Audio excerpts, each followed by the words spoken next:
বাড়ি তৈরির জমি নেই বস্তিবাসীর, বিপাকে আলিপুরদুয়ারের জয়ন্তীর বাসিন্দারা। বনবস্তি সরানোর নির্দেশ পরিবেশ আদালতের। বন এলাকায় বাড়ি তৈরিতে নিষেধাজ্ঞা বন দফতরের। বন দফতরের নির্দেশে নিজস্ব জমি নেই বন বস্তিবাসী। রাজকুমার রয়েছে আমার সঙ্গে, প্রতিনিধি রাজকুমার। আবাসের টাকা পেয়েছেন, তারপরেও বিপাকে পড়তে হলো তাদের, কি বলছেন? তাদেরই বা ভবিষ্যৎ কোথায়?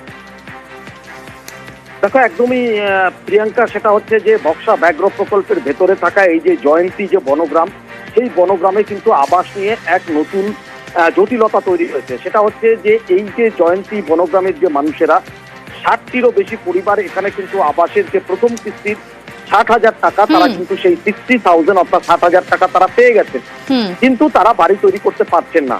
তার কারণটা কি? কারণটা হচ্ছে এই যে জয়ন্তী যে বনগ্রাম, সেটাকে সরিয়ে অন্যত্র নিয়ে যাওয়ার কথা।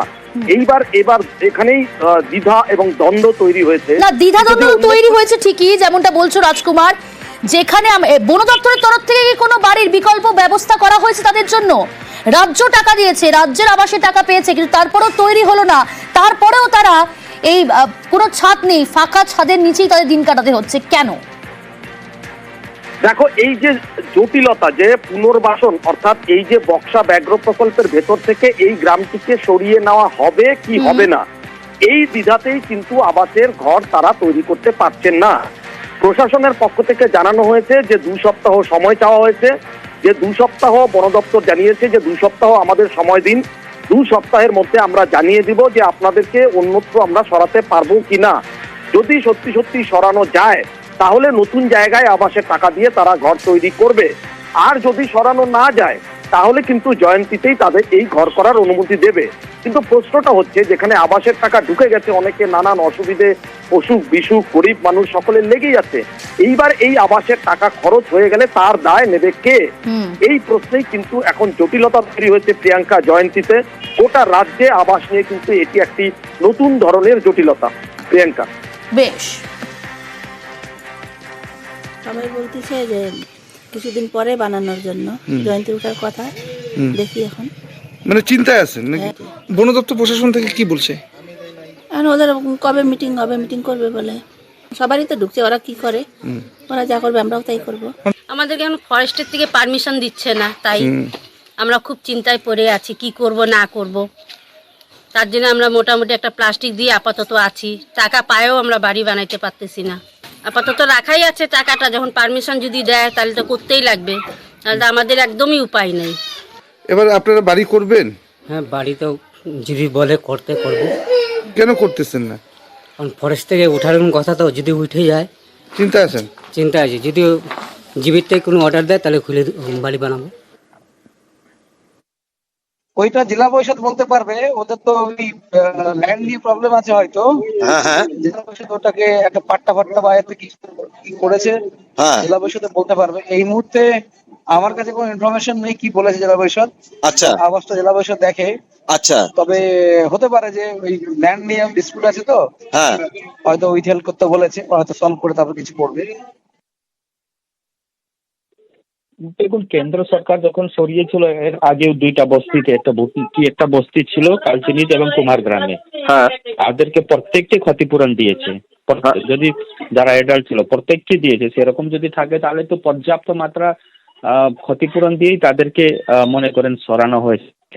ঠিক আছে, তাদের যা ভ্যালুয়েশন হবে, বাড়ির যা হবে, জায়গার যা হবে, সেটা তো দিয়ে তাদেরকে ইয়ে করা হবে।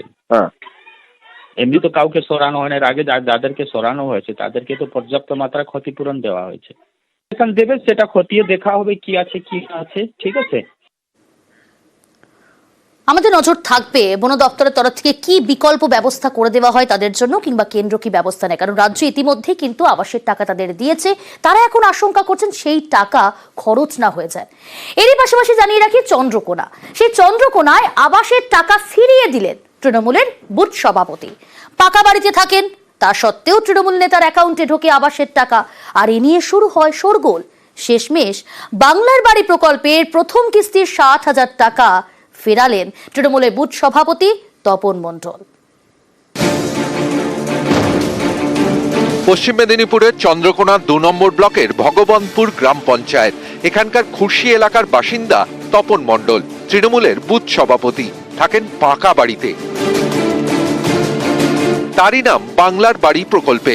ব্যাংক অ্যাকাউন্টে প্রথম কিস্তির 60,000 টাকাও ঢোকে। এ খবর চাউর হতেই সরব হয় তৃণমূলেরই একাংশ। এরপরই সোমবার বিডিও অফিসে আবাসের টাকা ফেরত দেন তৃণমূলের বুথ সভাপতি। 18 সালে লিস্টের নাম ছিল, তখন থেকে আমার বাড়ি ছিল না। আমার একটি ছেলে, সে ধার দেনা করে একটা বাড়ি করে। বিডিও সাহেব এবং আমাদের প্রধান উপপ্রধান ডাকেন এবং আমাকে টাকাটা ফেরত দিতে বলেন। টাকাটা ফেরত দিলাম। তৃণমূল বুথ সভাপতির পাকা বাড়ি, পাশেই মাটির বাড়ি। অভিযোগ, এই কাঁচা বাড়ি দেখিয়েই আবাসে আবেদন করেন বুথ সভাপতি তপন মণ্ডল।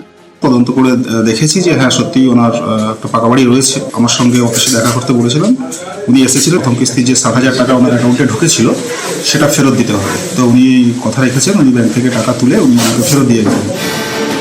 সম্প্রতি আবাস নিয়ে ভুরি ভুরি অভিযোগ ওঠে। অযোগ্যদের নাম ওঠে তালিকায়, অনেকের অ্যাকাউন্টে আবাসের টাকাও ঢোকে। এ নিয়ে কড়া বার্তা দেয় তৃণমূলের শীর্ষ নেতৃত্ব। স্পষ্ট করে দেয়, আবাসে কোনো অনিয়ম বরদাস্ত করা হবে না। এতে চাপে পড়ে একাধিক তৃণমূল নেতা টাকা ফেরত দেন। এবার টাকা ফেরালেন তৃণমূলের বুথ সভাপতি, চন্দ্রকোনার খুরশি গ্রামের তপন মণ্ডল। চন্দ্রকোনা থেকে সুকান্ত চক্রবর্তী, নিউজ 18 বাংলা।